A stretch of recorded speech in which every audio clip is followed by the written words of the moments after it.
Hello friends, welcome to my channel doctor medicine healing. आज मैं बात करूंगा ब्लड प्रेशर के बारे में। उसका एक ओवरव्यू में दूंगा कि ब्लड प्रेशर और उसका रिलेटेड जो परेशानियां हैं उसके बारे में, हाई ब्लड प्रेशर और इसका रिलेटेड जो प्रॉब्लम्स है। सो दोस्तों, मेरा चैनल में जो आपको जानकारी दिया जाता है वो 100% ऑथेंटिक होता है, इसलिए आप जो है अंत तक देखिए। दोस्तों, हाई ब्लड प्रेशर यानी हाइपरटेंशन। ब्लड प्रेशर क्या होता है, पहले ये समझिए कि ब्लड प्रेशर होता क्या है। ब्लड प्रेशर एक्चुअली होता है कि जैसे हम लोग का जो आर्टरीज हम लोग का जो आर्टरीज होते हैं और जितना वेसल्स होते हैं, ब्लड वेसल्स, तो ब्लड वेसल्स के अंदर में ऊपर में जैसे ये ब्लड वेसल है, तो ब्लड वेसल का थ्रू जो जैसे खून पास करता है, ब्लड पास करता है, तो पास करने समय इसका जो इनर सरफेस है, इनर सरफेस का ऊपर जो प्रेशर डालता है, ये जो पास करने समय जो इनर सरफेस का ऊपर जो प्रेशर होता है उसको ब्लड प्रेशर एक्चुअली बोला जाता है। तो ब्लड प्रेशर ये बढ़ने से क्या दिक्कत है, ब्लड प्रेशर और क्यों बढ़ता है। ब्लड प्रेशर बढ़ने का देखिए कारण तो बहुत सारी है, और इसमें दो चीज़ स्पेशली डिपेंड करता है। एक हार्ट, और हार्ट से जुड़े हुए सारी नलियाँ होता है। तो अगर हार्ट का बीटिंग में भी कोई प्रॉब्लम है, हार्ट जो बीट करता है उसका कोई प्रॉब्लम हो, परेशानी हो, उससे भी दिक्कत हो सकता है। और दूसरा जो सबसे जो बड़ा बात है वो है हार्ट के जो हम लोग का जो नलिया, खून का नलिया होता है, उस नलिया में कोई ब्लॉकेज हो या कोई उसका जो इलास्टिसिटी हो, क्योंकि जो नलिया होता है उसमें इलास्टिसिटी होता है। जैसे प्रेशर जाता है तो वो थोड़ा सा बड़ा होता है, जैसे प्रेशर कम होता है वो थोड़ा कम होता है उसका डायमीटर। तो ये इसमें अगर कोई प्रॉब्लम हो नलिया में तो ब्लड प्रेशर जनरली बढ़ता है हम लोग का। ब्लड प्रेशर बढ़ने से खतरा बहुत सारे हैं। एक तो मेन जो प्रॉब्लम्स ये हो सकता है कि अगर जो प्रेशर से, मान लीजिए ये यहाँ से पास हो रहा है ब्लड, तो जो प्रेशर एक रेगुलर मेंटेन होता है उससे अगर प्रेशर बढ़ जाता है तो क्या होता है, इसको ये ज़्यादा डायलेटेशन होना पड़ता है उसको, उस ब्लड को पास कराने के लिए। तो उससे होता है कि इंटरनल जो आर्टरीज का जो इंटरनल मेम्ब्रेन है उसका ऊपर प्रेशर ज़्यादा पड़ता है, और इसमें क्रैक्स आ सकता है, उसके अंदर में कुछ इन्फ्लेमेशंस आ सकता है। और वही इन्फ्लेमेशंस में आपका या क्रैक्स में कोलेस्ट्रॉल वगैरह, कोलेस्ट्रॉल, ट्राइग्लिसराइड और ब्लड पार्टिकल्स, दूसरा चीज़ जमा होके प्लेक फॉर्मेशन होता है। तो इसलिए ये जितना हार्ट का जितना भी डिजीज़ है उसका एक बेसिक रीज़न है हाई ब्लड प्रेशर। तो हाई ब्लड प्रेशर को कॉजेज़ क्या होता है, और उसमें कॉजेज़ देखिए, उसमें दो तरह का जनरली कारण है। एक तो प्राइमरी है और एक है सेकेंडरी। तो प्राइमरी तो हो गया कि आपका कोई विदाउट एनी डिजीज़, कोई डिजीज़ नहीं हो, खाली मान लीजिए एज के वजह से हो, क्योंकि आफ्टर ए सर्टेन एजेस हम लोग के जितना आर्टरीज हैं उसका जो इलास्टिसिटी है ये नेचुरली कम होने लगता है, उसमें थोड़ा सा फाइब्रोसिस होने लगता है, या अंदर में भी ब्लड वेसल्स के अंदर में भी जो है कैल्शियम डिपोजिशंस बढ़ जाता है। तो ये एक तो एज के साथ वो नेचुरली होता ही है, सबको होता है। तो ये एक इसको जो उसके वजह से जो धीरे धीरे over the period of time जो होता है उसको प्राइमरी ब्लड प्रेशर बोला जाता है। और सेकेंडरी में इसमें बहुत सारी, जैसे कोई अदर डिजीजेस के वजह से ये ब्लड प्रेशर आपका बढ़ सकता है।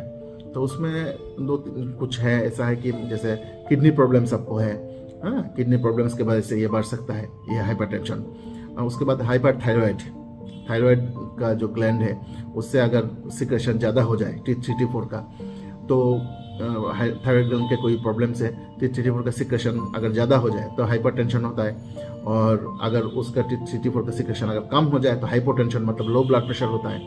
तो ये होता है। और अगर आपका कोई कॉन्जेनिटल डिजीज प्रॉब्लम्स है, कोई कॉन्जेनिटल प्रॉब्लम है आर्टरीज का, कॉन्जेनिटल मैंने बाई बार अगर कोई आर्टरीज का स्ट्रक्चर्स में कोई प्रॉब्लम हो, उससे हो सकता है। उसके बाद एओर्टिक आर्च होता है, जो एओर्टा होता है हम लोग हार्ट का जो मेन खून का जो नली है एओर्टा, तो उस एओर्टिक आर्च का में कोई कंप्रेशन हो, अगर एओर्टिक आर्च जैसे नली है, इसको अगर आप ऐसे प्रेशर दीजिएगा तो क्या होता है, कोई भी जैसे पानी का पाइप हो या कोई भी उसमें प्रेशर दीजिएगा तो पानी का प्रेशर बढ़ जाता है। इसी तरह का जैसे एओर्टिक आर्च में कंप्रेशन अगर हो जाए तो उससे भी जो है ब्लड प्रेशर आपका शरीर में बढ़ सकता है। इसके अलावा जो है एड्रेनल ग्लैंड होता है हम लोग का, जैसे किडनी के ऊपर एड्रेनल ग्लैंड रहता है, जिसमें से बहुत तरह का हार्मोन होता है, हार्मोन निकलता है जो कि शरीर का बहुत मेजर फंक्शंस उसमें होता है, जैसे स्टेरॉइड्स वगैरह भी निकलता है उसके अंदर से। तो एड्रेनल ग्लैंड्स के ऊपर अगर कोई ट्यूमर हो तो उस ट्यूमर से एड्रेनल ग्लैंड कंप्रेशन होता है, तो एड्रेनलिन हार्मोन्स एपिनेफ्रिन इसमें बहुत ज़्यादा मात्रा में सिक्रेशन होता है, जिससे ब्लड प्रेशर बढ़ जाता है। ये सारी चीज़ें, कुछ मेडिसिन होता है जैसे बर्थ कंट्रोल पिल्स होता है जो फीमेल्स लेती है, उसके वजह से बढ़ सकते हैं। एम्फिटामाइंस कुछ दवाई होता है जो स्टिमुलेंट होता है। स्टिमुलेंट क्या है कि अगर कोई इनएक्टिव आदमी है तो वो लेता है कि अपना स्टिमुलेशन के लिए, कि हाइपर एक्शन के लिए, कि हाइपर एक्टिव हो जाए, एक्टिव हो जाए बहुत ज़्यादा, तो वो सीएनएस में काम करता है, सेरेब्रोस्पाइनल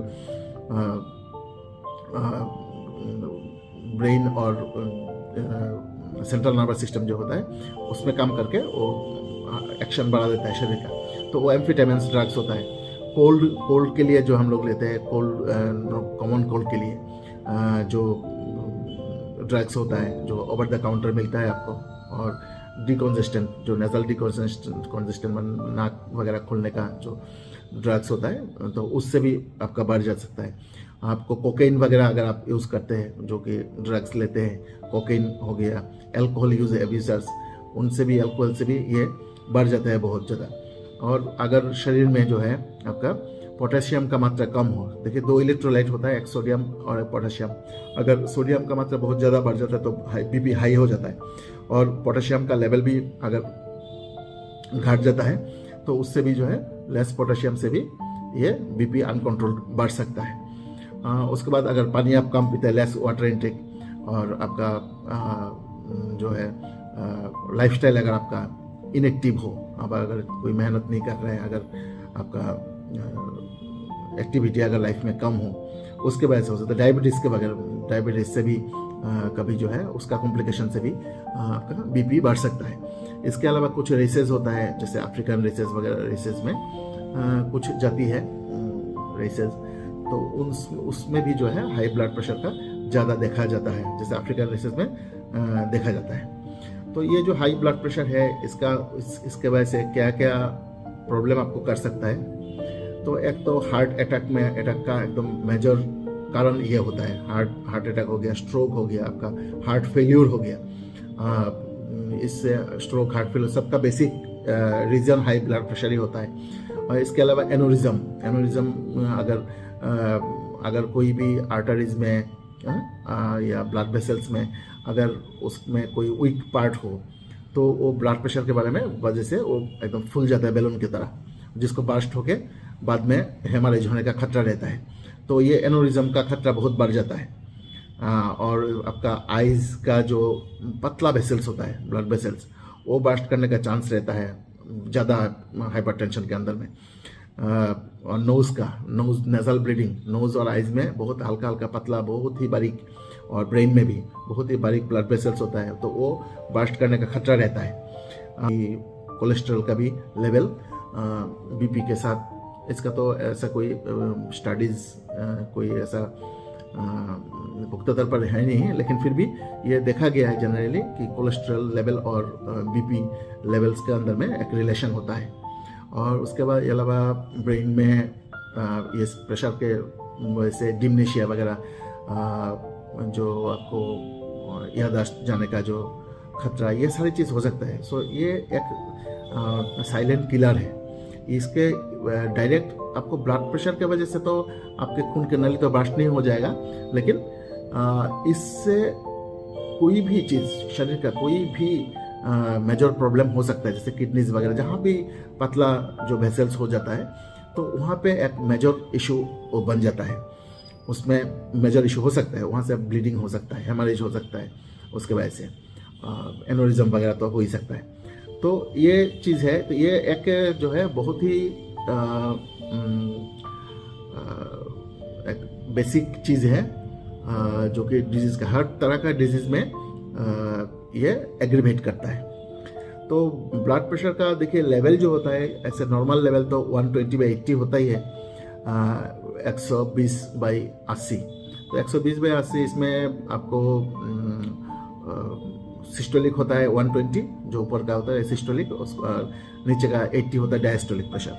तो सिस्टोलिक क्या होता है कि सिस्टोलिक जब हार्ट जब पंप करता है उस समय जो स्पीड से जो वो ब्लड को फेंकता है, तो वो हो जाता है सिस्टोलिक। उस समय जो आर्टरीज के अंदर में जो प्रेशर होता है उसका इनर वॉल में, तो वो सिस्टोलिक प्रेशर हो जाता है। और हार्ट जब रिलैक्स करता है, उसके बाद पंप करने के बाद जब रिलैक्स करता है, उस समय जो प्रेशर खून की नली में बना रहता है उसको डायस्टोलिक प्रेशर बोला जाता है। तो जब पंप करता है हार्ट तब तो ब्लड को फेंकता ही है वो, लेकिन जब रिलैक्स करता है उस समय भी नली में प्रेशर बना रहता है, नहीं तो खून वहीं का वहीं रुक जाएगा जब रिलैक्स करता है हार्ट। तो जो हार्ट से जो खून का जो ये है फ्लो है वो हमेशा बना रहना चाहिए, इसलिए ये सिस्टम है। तो सिस्टोलिक और डायस्टोलिक दोनों चीज़ ही बहुत ही इंपॉर्टेंट है। सिस्टोलिक वाला ज़्यादा इंपॉर्टेंट होता है। सिस्टोलिक प्रेशर अगर आपका ज़्यादा बढ़ जाता है, हार्ट को भी बहुत ज़्यादा काम करना पड़ता है, उससे फ्यूचर में हार्ट का डैमेज, मसल डैमेज हो सकता है, हार्ट फेल्यूर होने का चांस रहता है। तो ये बहुत सारे मेजर कॉम्प्लिकेशंस आपको हो सकता है इसके वजह से। तो 120/80 इसका नॉर्मल रेंज होता है, और 130/85 नोट कर लीजिए, 130/85 ये स्टेज 1 का होता है बीपी का, और 140/90 ये स्टेज 2 हाइपरटेंशन बोला जाता है। और उसके ऊपर 140/90 से ऊपर में फिर आपको स्टेज 3 आ जाता है, फिर उसके ऊपर जो है मेडिकल इमरजेंसी लेवल्स आ जाता है। तो जनरली आपको 120/80 अगर मेंटेन कर सकते हैं बहुत बढ़िया है, लेकिन एटलीस्ट 130/85 के नीचे आपको रहना है हर हाल में। तो कैसे रहना है तो उसमें देखें, कैसे भी आप रह सकते हैं, लेकिन रहना है आपको। अगर आपको ज़्यादा मेजर कोई बीमारी से बचना है तो ये रहना आपको ज़रूरी है। तो उसके लिए क्या हो सकता है, उसमें मेन बेसिक चीज़ वही आ जाता है। फिर से लाइफस्टाइल मेन है, एक्सरसाइज मेन है, खाना पीना में ध्यान रखना। उसके लिए कुछ मैं आगे फिर वीडियोस बनाते रहूँगा इसके बारे में कि कौन कौन सा खाना पीना से ये हमेशा कंट्रोल में, नेचुरली भी किस तरह से बहुत हद तक कंट्रोल कर सकते हैं हम लोग। तो एक्सरसाइज और डाइट, ये दो चीज़ आपका इसमें मेन हो जाता है। स्लीप, सोना कम से कम 7 to 8 आवर्स का स्लीप, ये बहुत इंपॉर्टेंट होता है। तो ये सारी चीज़ तो एक बेसिक चीज़ है ही। डाइट, नॉर्मल डाइट जो कि घर का खाना जिसमें कम तेल से खाया जाता है, तो ये नॉर्मल घर का खाना। और एक्सरसाइज तो रेगुलर डेली एटलीस्ट 30 मिनट्स का एक्सरसाइज, ये बहुत इंपॉर्टेंट है। योगा वगैरह आपका स्ट्रेस कंट्रोल करने के लिए योगा वगैरह आप कर सकते हैं, उससे भी स्ट्रेस कंट्रोल होता है और उससे भी बीपी कम होता है। तो बीपी अगर मान लीजिए टेम्पोररीली आपको बढ़ जाता है, कभी कभी टेम्पोररी, जैसे आप एक्सरसाइज करके आए, दौड़ के आए, या जो आपका कभी स्ट्रेस लेवल हाई हो गया तो वो टेम्पोररीली वो बढ़ जाता है लेवल, लेकिन वो रेस्ट करने के बाद आपको जो है वो कम हो जाना चाहिए। अगर नहीं कम होता है तभी प्रॉब्लम है। अगर एक परसिस्टेंटली वो बढ़ते रहता है, एक हाई लेवल में रेगुलर रहता है, तो तब जाके उसको हाइपरटेंशन बोला जाता है, कैटेगरी में आता है। तो इसलिए अगर आपको कभी आजकल एक मशीन आता है बीपी इसका मेजर करने का, एक डिजिटल मशीन आता है, तो उससे आप रेगुलर एटलीस्ट कम से कम अगर आप 40 ईयर्स के ऊपर में हो तो इससे रेगुलर आपको चेक कराते रहना है। अगर आपको रेगुलर एक 130/85 के ऊपर में अगर रेगुलर आपका रह रहा है तो आपको डॉक्टर से एक बार मिलना बहुत इम्पोर्टेंट है। तो उसमें एक्सरसाइज और डाइट चेंज करके, लाइफस्टाइल चेंज करके अगर उसमें भी सुधार नहीं आता है तब मेडिकेशंस के तरफ जाना पड़ता है। दोस्तों आज वीडियो में इतना ही। अगर ये वीडियो अच्छा लगे तो इसको लाइक, शेयर और सब्सक्राइब मेरे चैनल को जरूर करिएगा। मिलते हैं दोस्तों फिर एक कोई नया टॉपिक लेके, नया वीडियो के साथ। तब तक के लिए टेक केयर। जय हिंद।